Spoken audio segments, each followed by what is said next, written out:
What's going on, everybody? I'm Spencer Tillis. I'm Angela Santoro. And this is the Delmarva Sports Insider. Coming up in just a bit in today's episode, a little rain isn't going to stop Week 5 of high school football. Well, not completely anyway. Caesar Rodney was looking for a big home win against St. George Tech. We'll have your highlights. And DSU kicks off MAC play against Morgan State. Could the Hornets get the win at home? We'll have highlights coming up. And plus, big Bayside South boys soccer matchup as Stephen Decatur squared off against Parkside. Who would get that big win? Stick around. We'll have that one as well. But first, we got to talk a little football. And obviously, like we just said, the rain. I hope everyone is safe out there. It has definitely done a wonder on a number on everything that we were trying to do for high school football this week. Right. A bunch of games all over the place. And some of them even been played tonight. Right, yes, they are. Now, one of the most anticipated games of this season has been this Dover at Smyrna game. We've been talking about it for the past couple of weeks. And guess what? We have our very own Trayvon Miles. As you can see, he's not on the desk with us right now, but he's actually staying strong out there in the rain in Dover. What is the latest? Rain was holding off until you guys opened your mouth and said something. Looks like it's picking up a little bit now, but these wind gusts have not gone anywhere all night long. Makes for an interesting dynamic for the two teams that probably passed the most in the Henlopen Conference. I'm talking about Dover and Smyrna. Right now, it is absolutely shelling right now on Smyrna's part. Smyrna leads this game 32-6. It has been the Will Knight show, the sophomore running back with 4 touchdowns on the ground.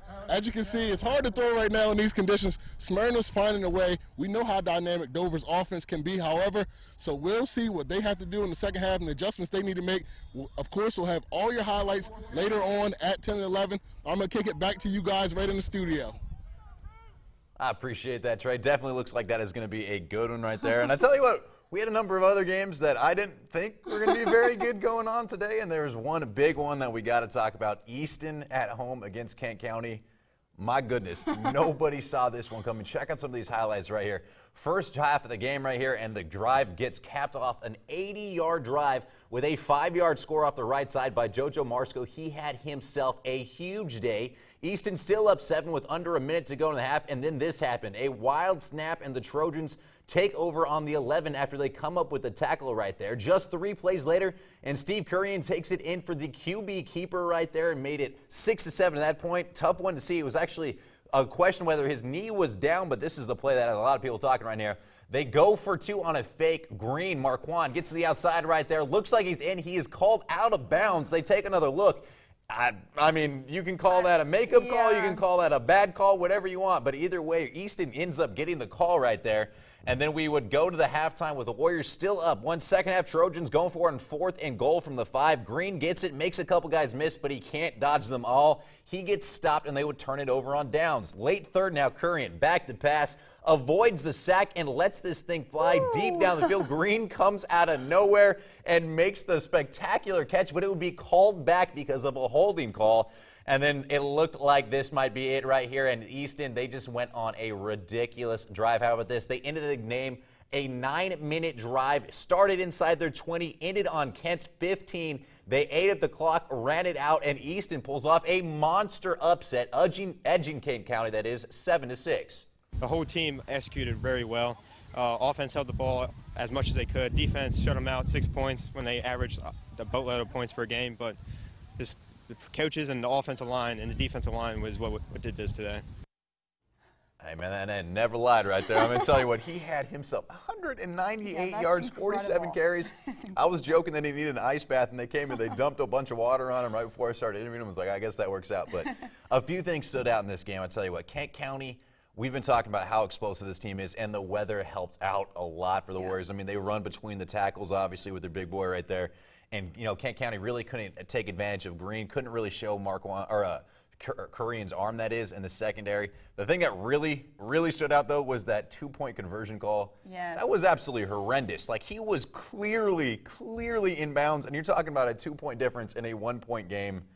That's tough right there. Yeah, that's a tough way to go out, especially if something makes that big of an impact. It's a win or a loss coming down to one call. So tough one on that one, but we're actually going to take things back to Thursday. Now, it was still raining outside, of course, but the games continued. Caesar Rodney played host to St. George's, and the cheerleaders were showing off their pink support, even playing it safe with the run game. Things get weird out there. Caesar Rodney's defense starts us off. Dante Walker forces the fumble, and Michael Clavier is there for the recovery, but the Hawks make up for it on the very next drive. Gary Brightwell, well, he's going to carry this one. all the way into the end zone to make it 7-0. Now they would add to it here. Warren Henderson fights through the pile into the end zone, but that wasn't enough. Henderson had to show off that he has speed too. He's going to take it down the left sideline. You'll see him just take off in just a minute. He's going to beat the entire CR defense there to make it 21-zip. But then the Riders would still be training here. Brian Lewis gets into the action. He's somewhere in the middle of that pile, but you'll see him push through right here to find the end zone. But St. George's, exactly, St. George's ran away with it. Brightwell leading the way as the Riders drop this one 34-14. Now, this was the first time that I saw CR playing, and I have to say, when I was out there at their practices, the intensity was absolutely crazy, and I know the rain can kind of have an effect on that, but I just did not see that kind of translate onto the field. So I had very high expectations for them. Offensively, Brian Lewis, nothing against that man, but sophomore quarterback Jared Wagenhofer came in and showed patience, confidence amidst bad weather conditions and a lot of pressure from the Hawks defense. Now, he threw a touchdown in his first drive of the game, so that should tell you something right there. And he threw it, which is another thing in the rain out there. I think this kid has the potential to lead the CR offense. I tell you what, it's been a little bit of a weird week with the weather. And I think of some of these teams, the performances, it's kind of tough to judge them right now, but you're right. I mean, he came in and he looked real good for him. Well, we had a couple other big games, including Woodbridge, who was at home Thursday night. They're looking to pull off an upset against Lake Forest, a little Hennepin South matchup. And yeah, let's just say the rain was coming down on Thursday as well. Both teams look like they're having a hard time taking care of the ball because of it. Lake's drive stalls right there in the first half after they miss the exchange. The Blue Raiders give it right back after they lose a fumble of their own, and then yet another one right here by Lake. Still, the Spartans would grab a 6-0 lead at half and then push it to 9-0 after Austin Aguilar boots that one through from 20 yards out. But back comes Woodbridge, a huge turning point in the game right here. Lake back to punt. It gets caught up in the wind, and then check out Shamir Vessels. He's going to pick up the little short kick right here, gets a couple blocks. He's going to cut it back up, and he is gone. That is 65 yards to the house, and have yourself a game, young man, right there. And all of a sudden, we got ourselves a game at 7-6 at that point. 4th and 12 for Woodbridge, under 5 to play, and Devontae Parker blows that one up for a huge strip sack. Lake recovers the ball. They would run out the clock. They get the win, 9-7 the final. That's a close one. Well, on Thursday as well, Cape was taking on Polytech in their homecoming game, and the Vikings went to work early in this one. Against the Panthers, Michael Williams takes it 42 yards, and check out that stiff arm right there at the end. I know you saw that. Just a couple of plays later, Rashid Jones was going to explode with another big play for the Vikings. This time it's 39 yards.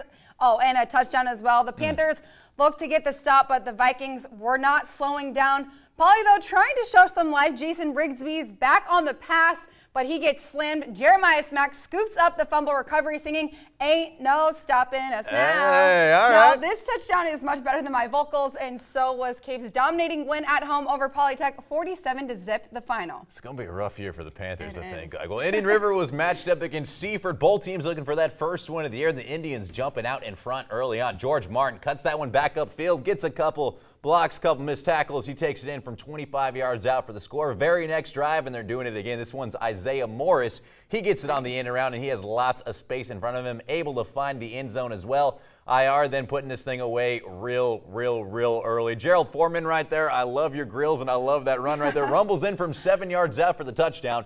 Indian River ends up breaking through for that first win of the year, 48-0 the final there. Well, I think it's safe to say from all the footage that you guys saw that it is an understatement to say that the rain played a huge role in sports on Delmarva this past week. However, the Hornets did not let the weather rain on their parade. We'll have highlights coming up. I'm Gerald Foreman with Indian River High School, running back and cornerback, and you're watching Delmarva Sports Insider.